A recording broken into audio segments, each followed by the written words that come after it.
Welcome to another edition of Focus on Alternatives, brought to you by ADISA, the Alternative and Direct Investment Securities Association. For more content like this, please visit adisa.org and check out the resource library. My name is Greg Moz. I'm your host today, joined by Heidi Wheatley.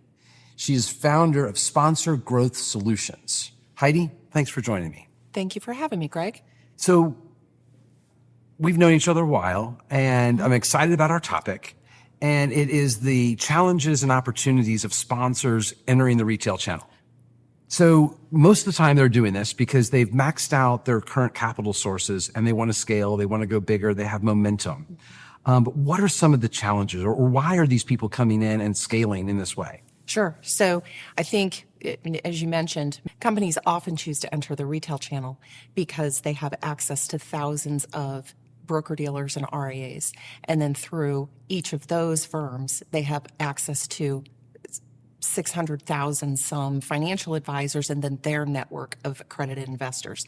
So it makes sense to have one relationship that results in many sales opportunities to provide them an opportunity to scale at a greater pace. Right. And financial advisors end up controlling or advising on more money anyway. So it makes complete sense. Can you further unpack that and talk about some of the key benefits of the retail channel? So for sponsors, as they come into the channel, they have access to, like we had talked about earlier, millions of accredited investors through the network of financial advisors that come through broker-dealers or RIAs.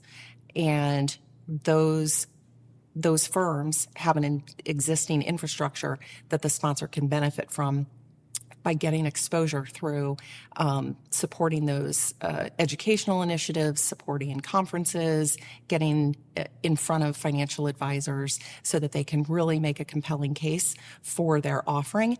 And then if their story is memorable and their product is compelling, that financial advisor can then repeat that story and sell the benefits of that investment or recommend the benefits of that investment to their clients to take a look at a product that has a memorable story and a compelling offering and a reason for that investor to consider adding it to their portfolio.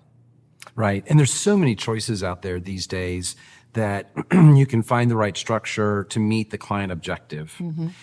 So not all sponsors are really ready for the space. So what are some entry-level qualifications that they need to have before they consider the retail channel? Sure. That's a great question. And I agree. Not all sponsors are ready. Most think they are. I think, a sponsor would need to have a compelling track record, a history of doing what they do, right? They need to have an experienced team. So the broker-dealers, the RIAs, the financial advisors, the investors have faith and faith and confidence that they can deliver on what they've said that they're going to deliver. I think they need to be sufficiently capitalized because this channel, it takes a long time to penetrate and it's expensive. So sponsors that are undercapitalized often struggle. So those are a few things that I think somebody would want to look at in addition to a compelling offering structure. I mean, being at ADISA, you see dozens of really interesting products, but you also see some that look very similar. So how do you stand out? How do you differentiate yourself, your company as a sponsor, and your product to get people's attention so that they want to learn more? Because there are so many options. How do you get somebody's attention? And that's usually with a compelling offering. And that list that you just gave, it's really the combination of all those. It's not pick and choose, or if I got one, it'll work. No, it's really the combination. And, we've been around the space a while. We've seen sponsors kind of come and go, and we've seen some really make some missteps. Can you articulate some of the common missteps that emerging sponsors should avoid? Sure. I think one of the most common is thinking that their product is the most attractive and that they're going to show up at a conference like an ADISA or a broker-dealer conference or a due diligence meeting, and they're going to, sponsor or have a presentation, and everybody is going to want to buy their product, and they're going to raise millions of dollars off of one opportunity. Unfortunately, that is absolutely not the case. And it takes time. So I think sponsors need to understand that while they believe that their product is the most attractive, they also have to do the diligence and the legwork to consistently be in front of the due diligence officers, the financial advisors, to help them understand why they should even take a look. Because again, there's so much selection. I think being undercapitalized, so trying to do everything themselves because they don't want to invest in a distribution team.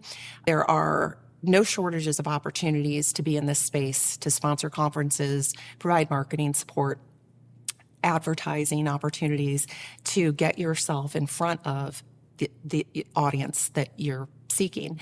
The challenge is most sponsors don't have sufficient capital to really maximize those, or they don't understand the channel to understand where they should spend the money and where maybe they shouldn't.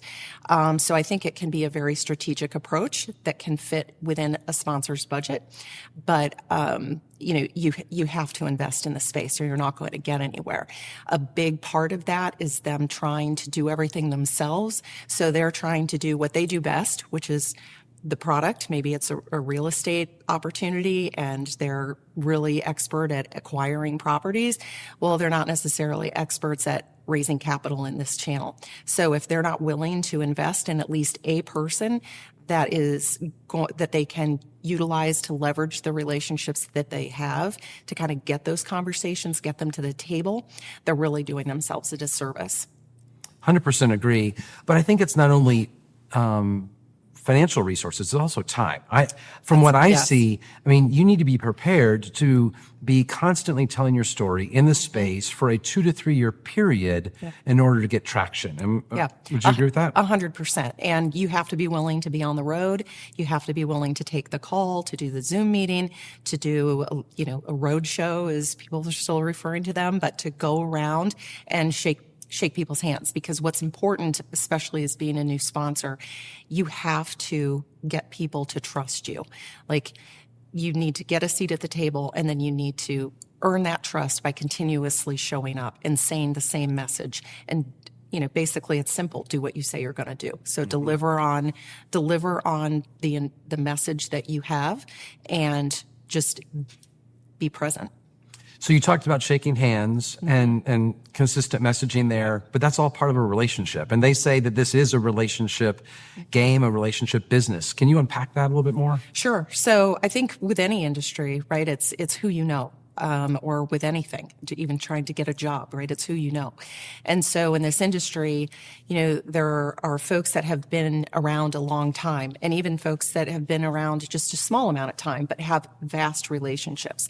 And so as a new sponsor, well, I think one of the things that new sponsors should keep in mind is that they are one of dozens and dozens of products that a due diligence officer is trying to take a look at. So not only are they trying to review new product to serve the needs of the financial advisors and the investors that are part of their firm, but they also have to do diligence on all of the product that was, added to the platform prior. So they have big jobs, and I can only imagine it's overwhelming trying to keep up with it all. So how do they get the attention of somebody that has such a high volume of work and such critical work? Because if a due diligence officer isn't thorough, that could result in approval of a product that doesn't do well or could cause damage to their firm. And so how do you get in front of them and when they're receiving dozens of phone calls a day or a week? So part of that is leveraging the relationships that other people have built so that you can maximize your opportunities, get in front of people, get a seat at the table with people that you need to be talking to, and then little by little continue to reach out, continue the outreach, make time to see them at conferences. If you happen to be in their city, take them to lunch. It's all building that relationship, but you have to get to the table. And often it's an industry professional that can get you to the table because they have that relationship already. Yeah, couldn't agree more. The volume of opportunities out there is immense. And so these due diligence officers end up listening to their financial advisors, but also, to your point, their trusted relationships on what they should pay attention to, what pre-vetted deals are out there. So yeah, 100% agree. So a new sponsor wants to come into the space. They don't want to make a bunch of mistakes. What resources are out there so that they can learn more about the retail channel and what an effective offering looks like? Sure. I mean, ADISA is a great resource, right? So you've got a network of folks that have been in this channel for a long time. You can reach out to the ADISA team. The website also lists resources. There's also a directory on the ADISA website, so you can go through and you can find member firms that are offering the services you need, everything from securities attorneys to third-party due diligence to transfer agents to managing broker-dealers. I mean, you name it, you can find it.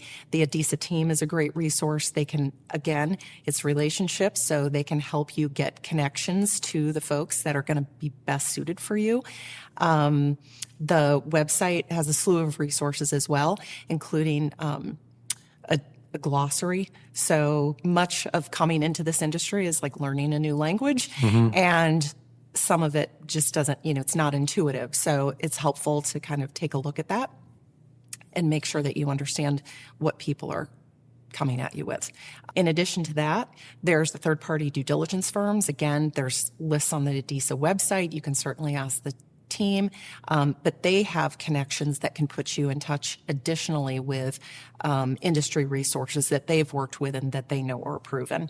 The third-party due diligence firms and the securities attorneys are also a fantastic resource to take a look at your offering and give you compelling feedback on how you stack up to what's already out there and how you can differentiate. So those are some resources that I would encourage new sponsors that are considering moving into this industry to take advantage of. Yeah, and to build on that, I mean, the third-party firms, the attorneys, the managing broker dealers, and then there's some just consultants out there that help. If you get in touch or a sponsor gets in touch with any of those people, they all know all the other people that are in this space and that are working with emerging sponsors and can get you connected. I find it overall a very friendly environment to at least engage with and learn from. And then a sponsor really just needs to be honest if they meet the qualifications and they have the right mindset for the space.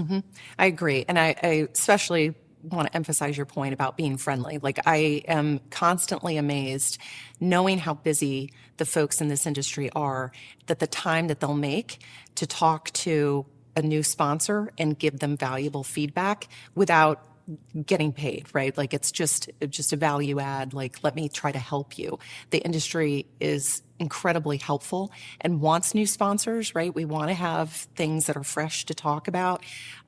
So I think that the facilitation of bringing new sponsors in is definitely a team effort. It takes a village, if you will. Yeah, again, completely agree. Heidi, thanks for taking the time and walking us through that. Yeah, thank you so much, Greg. And thank you for watching another edition of Focus on Alternatives. Again, for more information, please visit adisa.org. Thank you.